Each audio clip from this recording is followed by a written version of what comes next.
I've just held a long conversation with one of South Africa's top solar experts. You can imagine that nowadays there would be many people who, if they watched this video, would think to themselves, I wonder who he could be talking about. He didn't speak to me.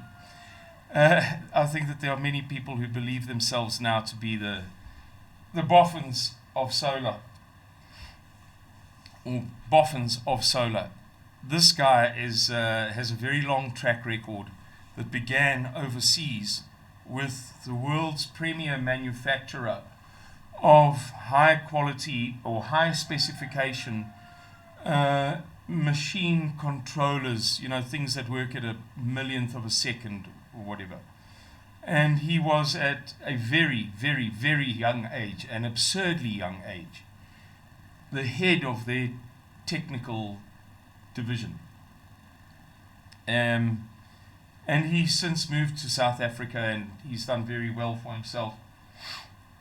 And we were chatting about renewables and solar and this and that, and I was giving him a bit of a hard time about renewables and green energy and what have you. And as he said, it's not about the truth of the green movement. He said, forget about that. It's about whether it makes sense. Standalone, all by itself, irregardless, as George Bush would say, of the green argument. And I said to him, well, I'm going to substantiate your argument by telling you a story that I heard in December. I was with Oom Johan Eyers, and we went down to Lisa's Sandgat, and we met some people there, and the one guy is a business owner who has reached an agreement with his tenants. So he owns businesses and he owns premises which other people rent from him. And he's reached an agreement with his tenants that, I don't want to mess this up, he's going to put in 2 million rands worth of solar, which will be more than enough for I think it's 8 businesses in the one building that he owns, or the building, but I have a feeling he has 2 different premises. And he will pay back that 2 million rand within 5 years. And how it will work is they pay him 50% of Eskom's going rate. So that's the deal he's got with them. Whatever Eskom charges, I charge you half. And at that rate, he will not pay electricity, his own business, again, which is a big business. So let's say it's 50,000 rand a month. And they alone will pay off the loan. So he just made himself an extra 50 grand a month by spending 2 million.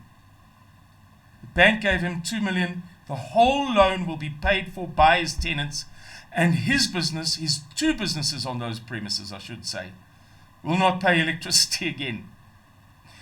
So I told this to this solar boffin that I was talking to, and he said, yeah. He said about 5 years ago, they calculated that solar would pay for itself, not in the long term, but in the short term. In other words, against commercial loans, at 1 rand a unit. Now, as you may know, the current Eskom unit price is 1 rand and 9 cents. That's not what you pay, because you get ripped off along the way. With the 18.65% increase that NERSA has just granted, it will be 1 rand 29 cents. And you'll be paying whatever. Your mixed rate will be 2 rand, something going on for 3 rand. Your premium rate will be 4 rand, and your best rate will be whatever, 80 cents or 90 cents a kilowatt hour, but only between midnight and 2 a.m. in the morning in summer. Nevertheless, the point is that 5 or 6 years ago, they said, when it hits R1 a kilowatt hour, it's a no-brainer. You make money out of it. You will make money out of solar when Eskom electricity hits R1 a kilowatt hour. Which obviously in practical terms for most people happened some time back. But it has now gotten, as I've just illustrated with the anecdote that I told about the businessman, to the point where it doesn't just make sense. It doesn't just pay for itself. If you wangle it the right way, if you've got a good scheming mind, like a good shrewd businessman, I use the word scheming and shrewd in the most positive senses. If you've got a good shrewd brain, it doesn't just make sense. It makes rich. You score big time. You don't just get reliable power. You get reliable power at, I've got solar. I don't have a very big system, and I'm still grid tied because I was a little bit of a sissy. I was a bit hesitant to go completely off the grid in the event that there was a problem, or I wanted to use the stove or whatever. So I've got a 5 kilowatt inverter, 2 lithium batteries, or I can't think of the amp hour offhand. The way they calculate it is a bit different to the gel batteries that I had before, the old second-hand ones.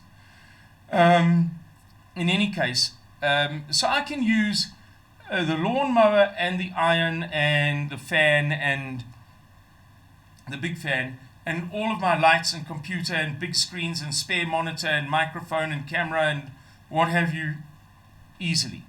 Or I can have the lawnmower and the geyser on. I no longer have an electric geyser, but I could have. Or the iron and the toaster and the microwave, but then I'm pushing it a little bit. Meaning that I do okay with a modest system. My point is that this modest system, by current electricity prices, would the loan that I would have taken from the bank if I had done so, its monthly payments would probably be easily covered if I consumed similar amount of electricity at the Eskom premium rate. A similar amount of electricity as I am now consuming through the solar system and then partly from Eskom, about 350 units a month from Eskom. And if I put my mind to it, it could be a lot less than that. Anyway, I just thought I'd share that story with you, having spent 40 minutes on the phone with this Boffin. I know him quite well, so I can abuse the friendship from time to time and ring him at work and say, have you got a minute? And if he's got a minute, he's only too happy to have a big fat chat.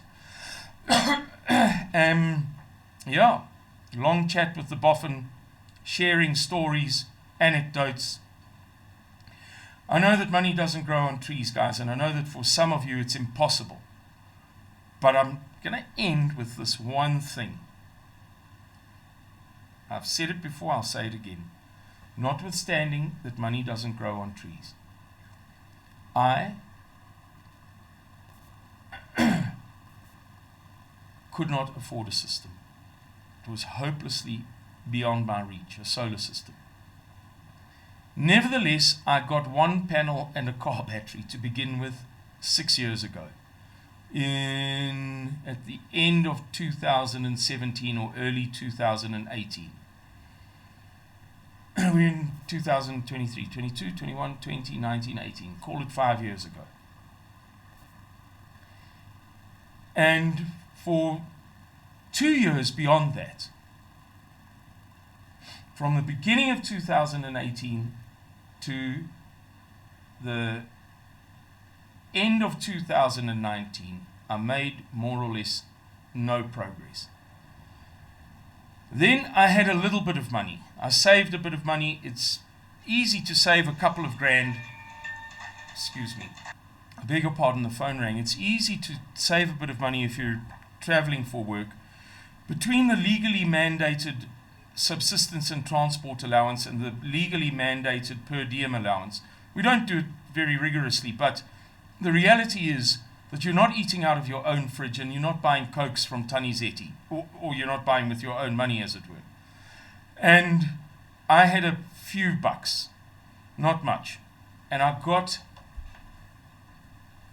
was able to afford 9 panels. They cost me 17 grand, if I remember correctly. And I got some odds and ends like the rails that you attach with and connectors and things for about another grand. I got a little bit of a luck. And Mr. Miller helped me with 8 of his old batteries. They were perfect. Nothing wrong with them, but not great. And he's got an enormous family and a big house. He has to, have a system that works well. And they were good enough for me. A little bit shaky, but good enough for me. In fact, with hindsight, they were better than I appreciated. The one battery, the one cell, pulled down the whole bank of battery, because it was very, very weak. And in hindsight, perhaps it would have been worth just replacing that battery. But nevertheless. So here I'm sitting with the panels, a lot of the connector stuff, and Mr. Miller's helping me with the battery. And he said to me, if you can just pay for the installation, I'll arrange it at a good price. I'll call in a favor. I'll get somebody to help you. I said, right, I will do whatever it takes. And I think if I remember correctly, I sold a gold coin that I was given years ago. And so I had some cash. And I ended up doing this system, for, I don't know, call it 20, yes, see, man, I don't even think it was 35 grand. Now, I know the donation of the batteries by Mr. Miller changes everything, and not everybody has a grandmother or a boss like I do. I know and I understand. But I want to tell you that that's how life works when you try hard. It is like that with everything. If you are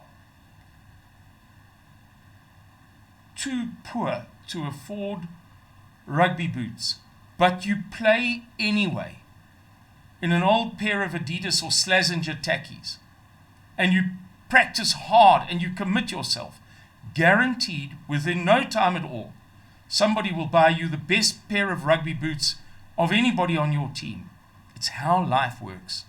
It's the strangest thing. I don't know where it's written in the Bible, and I don't want to talk New Age, but I bet you that there is a passage in the Bible, or 100 of them, that talk about this equivalent of the law of attraction.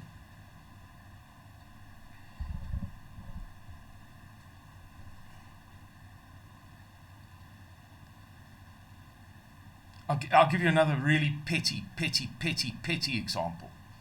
It's really a petty example, not a great example, but I've never been a green fingers, I've never planted anything. I once did an experiment in 2 parts, so you could say twice. I planted some veggies with my sons as an experiment. Of course, we ate the veggies, but that wasn't the purpose. Only recently have I started planting herbs and what have you. And I bought the last of the pots available at the local shop, Tanizetti's shop. And I wanted to plant more, man, and I'm sitting with the seeds. I've got nice seeds. Narina gave me lovely seeds. And it just seemed a pity.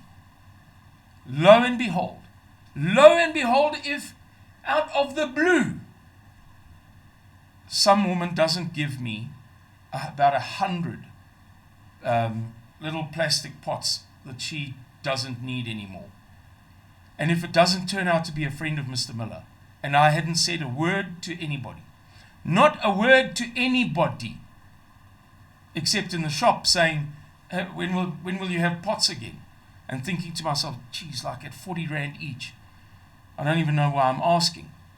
I need 50. If I buy 10, that's 400 Rand. I can ill afford it. Lo and behold, if I don't get whatever the number is, it's at least 100 of the things. For mahala.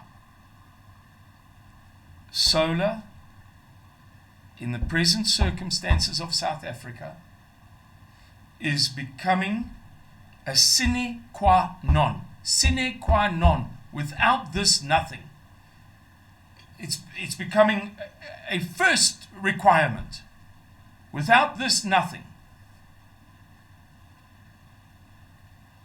A sine qua non in the new South Africa Rainbow Nation. And now, not only is it a sine qua non, it is profitable.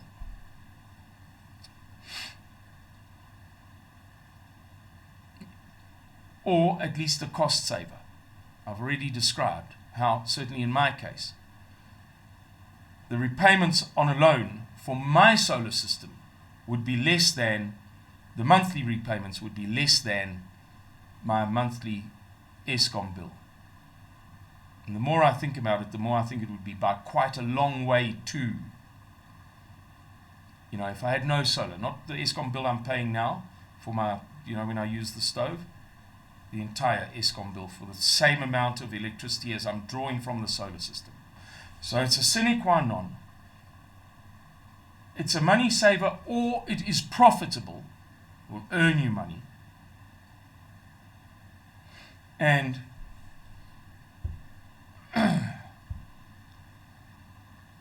it is not as unachievable as you may think if you are one of those people watching this video, imagining to yourself that you could never possibly afford a solar system for 150, 200, 250,000 Rand for you and your family of 5.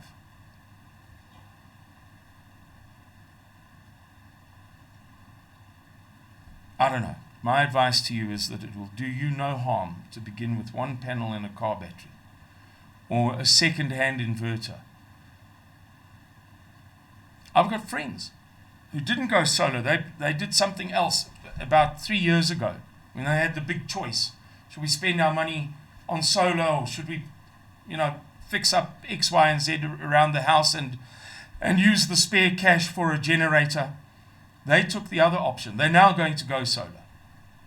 But when they realized that their option, what they chose, was great, they did great things, marvelous things at their property, home, garden, everything looks beautiful.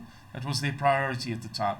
But when they realized that, hey, they need something better than the generator at between 7 and 10 Rand an hour, and by the way, that is the accepted standard, 7 to 10 Rand per kilowatt hour is what it costs to run a generator.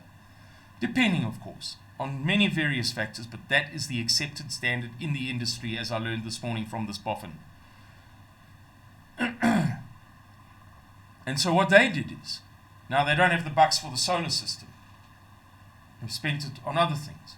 So they just got an inverter and some cheap batteries. And when the power goes off, the inverter or the batteries that have been fed by Eskom while the power was on are adequate to see them through the next couple of hours while the power's off. Obviously, they don't use an electric stove and an electric iron and an electric toaster, electric microwave, electric lawnmower, those things that draw a hang of a lot of power. They don't run the washing machines and so on off those small batteries. But they've got lights throughout the house, computer, a wireless router, big screen television, all of that stuff. So, thank you for listening to this sermon. I hope that it was helpful to you. We live in interesting times, my friends. Very, very, very interesting times. May the Lord God bless you and keep you over the next period. Bye-bye.